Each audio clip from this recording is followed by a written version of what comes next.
Education point से आज मैं आपके लिए लाया हूं word problem related to quadratic equation.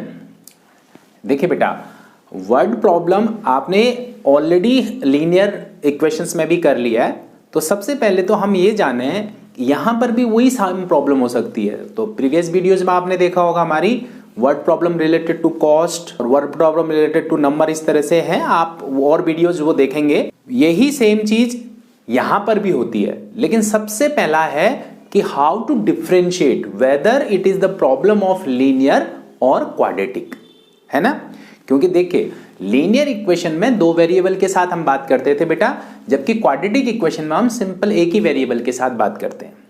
तो मैंने आपको पहले यह बता रखा है कि नॉर्मली क्वाड्रेटिक प्रॉब्लम किससे रिलेट करती है। जिस प्रॉब्लम में किसी नंबर का, किसी एज का, किसी उसका प्रोडक्ट गिवन हो, जो भी आपको वेरिएबल लेना हो उसका प्रोडक्ट है, उसकी स्क्वायर गिवन है, तो उस केस में क्वाड्रेटिक होता है। और नंबर्स का रेसिप्रोकल जहां पर हो वहां पर भी आप उसको क्वाड्रेटिक एज्यूम करेंगे। जब आपको एक प्रॉब्लम पढ़ने के बाद यह पता चलता है कि यह क्वाड्रेटिक से रिलेटेड है या लीनियर से, तब उस केस में आपको कोशिश करनी है कि उसको एक ही वेरिएबल से कर लिया जाए। एक ही वेरिएबल मतलब बेटा, अगर आपने y लेना है तो दूसरा भी y की टर्म में ही हो, उसको x मत लीजिए। अगर पहला x में लिया तो दूसरा भी x में ही हो। अब इसके लिए थोड़ी सी ट्रिक मैं आपको दे रहा हूं। देखिए, difference of two number is 8 अगर मैं बोलूं, अगर एक if one is x, what would be other? It would be either 8 more than x और 8 less than x। That means other number will be x minus 8 और x plus 8 where the difference is given. तो एक को आप x करोगे तो दूसरे को उसमें डिफरेंस को प्लस कर दोगे या माइनस कर दोगे। अब दूसरा देखिए, अगर सम गिवन होगा, अगर एक की एज गिवन है और दूसरे का उसके एज का सम दे रखा है, तो both are equal to that sum. तो अगर एक को x मान लेंगे तो दूसरा हो जाएगा sum minus x। For example, sum of the ages of 2 person is 30। तो मैं ये नहीं लूंगा कि let age of first person is x, second person is y। मैं लूंगा age of first person be x, second person be 30 minus x। क्योंकि quadratic में जो प्रॉब्लम लेना है बेटा, एक वेरिएबल में ही लेना है, वो थोड़ा बेटर रहेगा। ऐसा नहीं है कि आप दो में लेंगे तो सॉल्व नहीं होगा, काम को कम करने के लिए। क्योंकि क्वाड्रेटिक इक्वेशन जो है हम एक ही वेरिएबल से सॉल्व करते हैं। अब हम स्टार्ट करते हैं यहां पर क्वेश्चन करना। देखिए, द प्रोडक्ट ऑफ, आ गया ना product, the product of to consecutive positive integer is 306। Find the integers. Integer consecutive positive numbers को बोलते हैं बेटा, जैसे एक अगर 15 है तो दूसरा 16 होगा, एक 51 है तो दूसरा 52 होगा, मतलब वन मोर देन। कंसेक्यूटिव का मतलब रेगुलर में। If the first number integer is x, तो second will be x plus 1। एक बात यहां पर और थोड़ा सा आपके नोटिस में डालना चाहता हूं, अगर ये इवन या ऑड होते कंसेक्यूटिव, तो आपको पता होना चाहिए बेटा the difference of the two is 2, मतलब कंसेक्यूटिवली 2 मोर होता है। अगर एक 15 होगा तो अगला 17 होगा, अगर एक 33 होगा तो अगला 35 होगा, वहां पर 2 ऐड करना पड़ता है। पॉजिटिव की जगह इवन पॉजिटिव लिख रखा होता बेटा, या ऑड पॉजिटिव लिख रखा होता, तो ये x प्लस 1 की जगह x प्लस 2 हो जाता। चलिए अब आगे बढ़ते हैं। प्रोडक्ट, तो x एंड x प्लस 1 इनका प्रोडक्ट क्या है? x into x plus 1 equal to 306। देखिए, इसको मल्टीप्लाई कर दिया और ये बन गया x square plus x equal to 306। तो ये 306 इधर लाए तो ये नॉर्मल क्वाड्रेटिक इक्वेशन बन गई है। नॉर्मल क्वाड्रेटिक इक्वेशन बनने के बाद आपको मिडिल टर्म स्प्लिटिंग क्या करना है बेटा? 306 प्रोडक्ट आए और डिफरेंस आए पॉजिटिव 1। 18 और 17 इसके क्या होते हैं? फैक्टर होते हैं। हमने इसको फैक्टर कर लिए और x की वैल्यू निकाल ली। क्योंकि हम ये पीछे सीख चुके हैं, तो x इक्वल टू -18 और x इक्वल टू 17। क्योंकि इसको रिजेक्ट करना पड़ेगा, नेगेटिव हमने नहीं लेना क्योंकि उसने कहा पॉजिटिव। तो x इक्वल टू 17। तो देयरफॉर पॉजिटिव नंबर क्या हुआ? कंसेक्यूटिव इंटीजर पहला हो गया 17, तो दूसरा उसके बाद क्या आता है? 18। तो ये है इसका आंसर। दूसरा देखिए, the difference of two positive numbers is 5। Difference दे रखा है, मैंने आपको बोला है अगर आपको डिफरेंस मतलब अगर एक को x लेना है तो दूसरा x माइनस 5 होगा या x प्लस 5 होगा, क्योंकि दोनों का डिफरेंस वो बड़ा भी हो सकता है दूसरा वाला और छोटा भी हो सकता है। The difference of there reciprocals is 1/10। Find the numbers. अब यहां पर देखें, if the numbers are x and x plus 5 या x and x minus 5, दोनों से आप कर सकते हैं बेटा, ये देख लीजिएगा। तो मैंने ये वाला ले लिया और कहा है रेसिप्रोकल्स। देखिए मैंने कहा ना नॉर्मली इसी से रिलेटेड प्रॉब्लम होती है, डिनोमिनेटर में कुछ चीजें आ जाती है बेटा। 1/x इसका रेसिप्रोकल हो गया और 1/x plus 5 इन दोनों का डिफरेंस जो है बेटा वो क्या है, 1/10 है। अब हमने इसको क्या कर लिया, सॉल्व कर लिया। एलसीएम लिया x plus 5 minus x, x से x आपका कट गया, तो यह आया क्या, फिर क्वाड्रेटिक इक्वेशन बन गई x² plus 5x equal to 50। यानी फिर फैक्टर कर दिए बेटा, 10 5 जा 50 होता है, और ये हमने फैक्टर करने के बाद ये बना लिया, और x इक्वल टू आया -10 और x इक्वल टू आया क्या, 5। तो आप देख लीजिए पॉजिटिव बोला है तो पहला नंबर है x यानी 5, दूसरा नंबर क्या हो जाएगा 5 + 5। अब यहां पर मैं आपको एक प्रॉब्लम दे रहा हूं, सेम क्वेश्चन है, ये डिफरेंस जो लिखा है ना बेटा, इसकी जगह लिखा हुआ है sum of the two positive. Sum कितना है, sum of the two positive number is 5 की जगह 15, एंड जो डिफरेंस है उसको, उस डिफरेंस को भी आपको सम में बदलना है। Sum of their reciprocal, sum of reciprocals वो है क्या बेटा 3/10, और क्या निकालना है इस केस में, फाइंड द नंबर्स।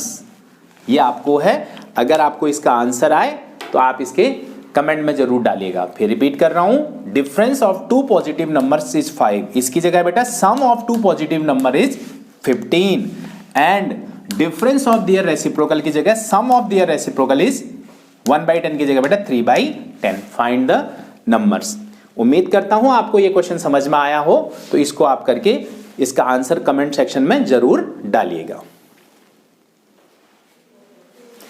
इस क्वेश्चन में देखिए, the altitude of a right triangle is 7 centimetre less than the it's base and hypotenuse is 13 centimetre. इस तरह से बहुत सारे क्वेश्चन बन सकते हैं बेटा, फर्दर हम बाद में इनको और लेंगे, लेकिन देखिए एनसीईआरटी का क्वेश्चन है, अगर दोनों रिलेट का altitude 7 centimetre less than the base, base को अगर आप x लेते हो तो अल्टीट्यूड उससे 7 लेस है, दैट विल बी x - 7।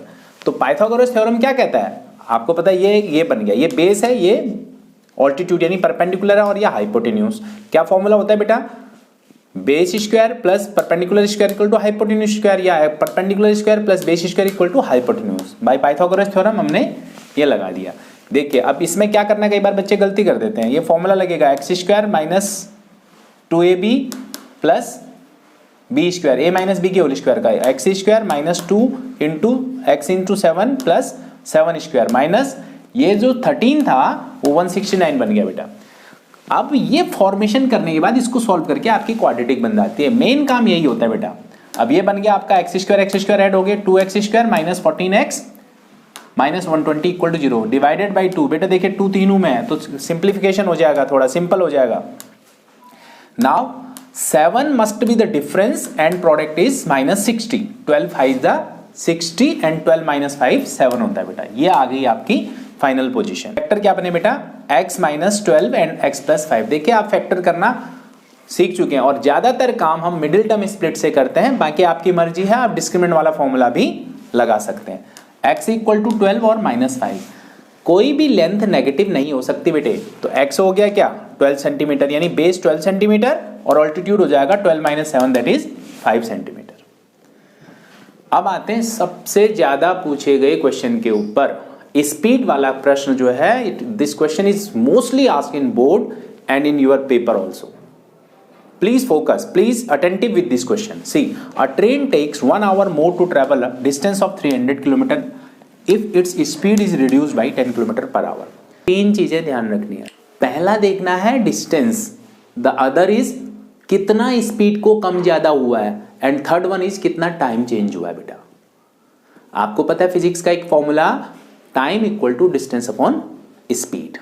तो देखिए कई बार क्या होता है, सुपर फास्ट ट्रेन और ऑर्डिनरी ट्रेन इस तरह से भी दे देता है, तो then you have to know what is the difference of there speeds. अगर एक ही ट्रेन होगा तो उसकी स्पीड को कम या ज्यादा करना पड़ेगा, दो ट्रेन होंगी तो उनकी स्पीड में डिफरेंस पता होगा आपको, तो आप इस तरह से दिमाग में बिठा लीजिए। तो यूजुअल स्पीड है क्या बेटा x की, ये, और डिस्टेंस मैंने कहा ना, एक तो क्या देखना है डिफरेंस ऑफ स्पीड, एक देखना है डिस्टेंस, और तीसरा देखना है क्या टाइम। तो तो अगर x किलोमीटर पर आवर उसकी क्या है स्पीड है, तो 300 किलोमीटर के डिस्टेंस को ट्रेवल करने में कितना टाइम लगेगा 300/x। और अगर रिडक्शन के बाद उसकी स्पीड को क्या कर देते हो 10 किलोमीटर पर आवर से रिड्यूस कर रहे हो, तो जो स्पीड x है उसका क्या हो जाएगा बेटा x - 10, और टाइम कितना होगा 300/x - 10। मैं फिर रिपीट कर रहा हूं, इस तरह के बहुत सारे क्वेश्चन आ सकते हैं। In future we will take more question of the same. अब आप देखिए, हमेशा एक बात दिमाग में बिठा लेना, कौन सा टाइम ज्यादा है इन दोनों में बताओ। जब स्पीड कम होगी बेटा तो टाइम ज्यादा होगा, अगर स्पीड को इंक्रीज करोगे तो टाइम कम लगेगा। तो यह एक छोटी सी बात बोलूं कि if the denominator is higher less the value of fraction will be less. देखिए ये इसका डिनोमिनेटर कम है ना, इसका ज्यादा है, तो ये वाली वैल्यू क्या होगी बड़ी होगी। According to question the time difference is 1। Speed क्या होगी, ये टाइम क्या होगा बेटा ज्यादा होगा। तो आपको फिर ध्यान रखना है कि ज्यादा वाले में से कम वाले को माइनस करना है। तो अब एलसीएम ले लिया और यहां पर 300 बड़ी मल्टीप्लिकेशन हो रही, मैंने बेटा कॉमन ले लिया, तो ये बना देखिए x - x। जब ये आप एक्सपेंड करोगे तो ये पॉजिटिव 10 हो जाएगा, x से x कट गया, तो क्या आया बेटा x² - 10x क्रॉस मल्टीप्लाई करने से इक्वल टू 3000। और फिर इसके फैक्टर होते हैं 50 और 30। मैं रिपीट कर रहा हूं, अगर आपको फैक्टराइजेशन में दिक्कत हो तो you can apply the discriminant formula. क्या होता है बताइए, द x = -b प्लस 10 हो जाएगा, plus minus √b² - 4ac that is d 10² - 4 × 1 × 3000। ऐसे भी आप कर सकते हैं उसको। तो यहां पर फैक्टर पॉसिबल थे, हमने फैक्टर कर लिए 60 और 50। तो ये फैक्टर आपको मैंने, क्योंकि बार बार आप ये कर चुके हैं, करा चुका हूं मैं आपको, तो आप थोड़ा सा इस पे अपने आप भी ट्राई कर लीजिएगा। तो देखिए x = 60 और x = -50। अल्टीमेट x जो है बेटा स्पीड कभी भी नेगेटिव नहीं हो सकती। तो यूजुअल स्पीड क्या आई 60 किलोमीटर पर आवर। अगर उसको कम करेंगे तो हो जाएगी क्या 50 किलोमीटर पर आवर। आज के लिए इतना ही काफी है। अगली वीडियो में कुछ और प्रॉब्लम्स के साथ हम मिलेंगे, और आशा करता हूं आपको ये बात समझ में आया होगा, और इस बेसिस पे आप कुछ क्वाड्रेटिक के वर्ड प्रॉब्लम करने की कोशिश करेंगे। और अगर कोई प्रॉब्लम आती तो कमेंट सेक्शन में आप वो क्वेश्चन हमें भेज भी सकते हैं। मैं ट्राई करूंगा कि आपके जो मैक्सिमम प्रॉब्लम होंगी वो सॉल्व करूंगा। आज के लिए इतना ही, धन्यवाद।